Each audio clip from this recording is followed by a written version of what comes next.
Hey, hello there, beautiful people. Welcome to again another new edition of Youth Base. And for the second time again, we are hosting the phenomenal Patricia Kombo, top tier environmentalist, conservationist, and a champion of land use. So she's joining me right now for this episode, just to help us understand why is it important for conservation and for people to advocate for climate change. Welcome. Thank you very much. My name is Patricia Kombo. I'm a land and environmental champion, so much passionate about conserving Africans' drylands and also our land in Kenya.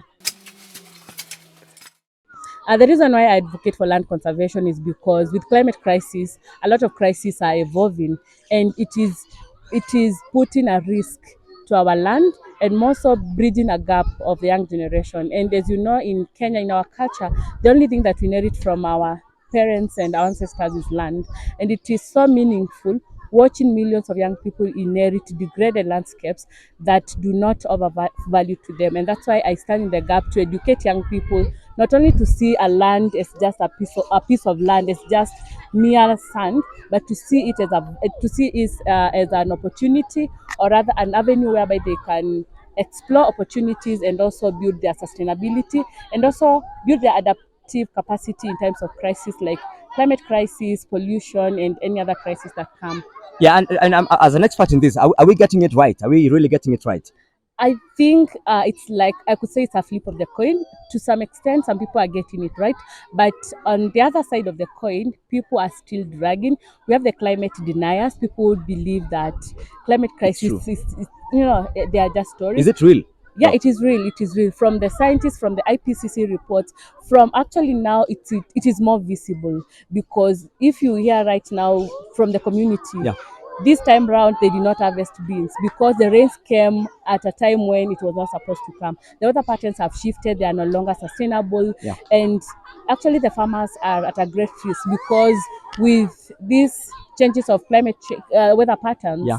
Yeah, and even as you can hear, the heat is extremely Yeah, in hot. Makweni, in Yeah. Makweni. So yeah, there's something. This award you won from the United Nations. What was it about? You will hear the enthusiastic, energetic voice of our youth representative, Ms. Patricia Kombo, UNCCD land hero and founder of Patree initiative from Kenya, where I am also based. Yeah, I was recognized as a UNCCD land hero because of my work in promoting sustainability and also training women on using land sustainably, growing food organically, doing mulching, doing the most basic things that people think to be enormous, but it's just giving a value to the communities and just breaking the scientific, terms in climate change. Yeah. And, allowing the communities to practice these approaches, and more importantly, to conserve and manage land so that they can combat issues to do with desertification, Yeah. drought, and water scarcity issues. Yeah. So I know it's been a few years since the Patree initiative was born. What do you think is your core mission? What are you trying to achieve really through Patree initiative? My core mission is promoting climate literacy because I've noticed there's a gap. There is a generation that understands, and there is now the upcoming generation that is in a mix that is actually caught up in climate crisis. Our core mission is to do climate literacy because I believe in the power of education. I believe education is the only tool to change narratives, to change how people live, how people undertake these initiatives, and how people actually mitigate and adapt to effects of climate change. So our main goal is climate literacy, and thanks to the curriculum, to the Kenyan curriculum, the CBC, because we've seen a huge potential in now promoting climate literacy within the CBC model, because there's a lot of skills, a lot of outdoor activities. Now we are tapping the opportunities now to come in on board, to training the kids, to bring in the resources for practicals.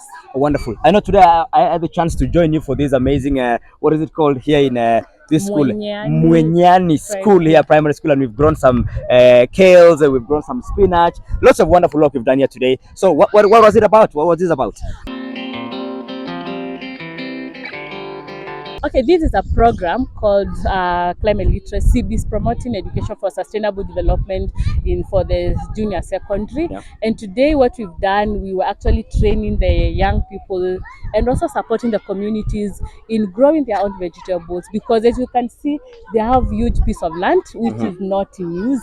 So we are just converting this land and giving it a value, giving it meaning, and also majorly it's strengthening the food systems of this community, ensuring they get healthy, nutritious food, and also Yeah. training them on, land actually it's not just the land they Yeah. see, but they can put value in it. And this idea, I've been growing trees in schools, avocados, but now the idea of a kind of hackathon, a kind of, adapting our school kitchen garden was born last year in March.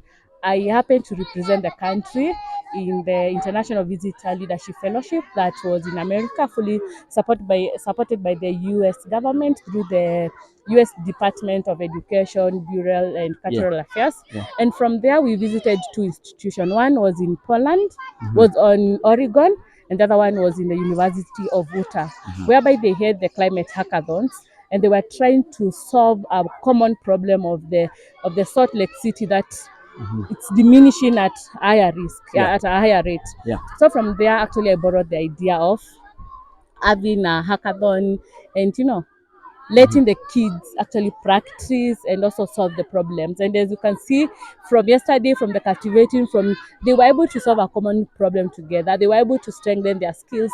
They were able to build their confidence, working together as team, and also exploring nature. Yeah, and which is quite something. Yeah. So I'll just wind up. This is a platform for young people just like you who are championing for change in within their communities and just even outside. So what do you just tell to every other young person who's going to watch this clip of what you shared on our platform, Youth Base? You do not need to be a millionaire to start an initiative. Use locally available resources, and what you need is just start. And just like the story of my mentor, the late Professor Wangari Maathai, the story of the hummingbird, it was that little bird that was able to put fire. So make a change. Use that little resource, that energy, that locally available material to actually put a meaning in your life. And do not look at the money aspect. Money will always come. As sometimes people say passion do not pay, but I believe at the end with passion, things will always unlock. So young people, do not just see land as, a fortune for the old generation. We young people, we have the ability, the innovation, the energy actually to change the narrative of our communities by doing the things that actually matter to us and things that inspire us. Wonderful. There you had it from the one and only Patricia Kombo. I wish you nothing but the very best as Youth Base. And we've done your story before, like 2-3 years ago, and we are happy for your growth. She is walking the talk in addressing this century's evergreen subject. Climate change is a human rights issue.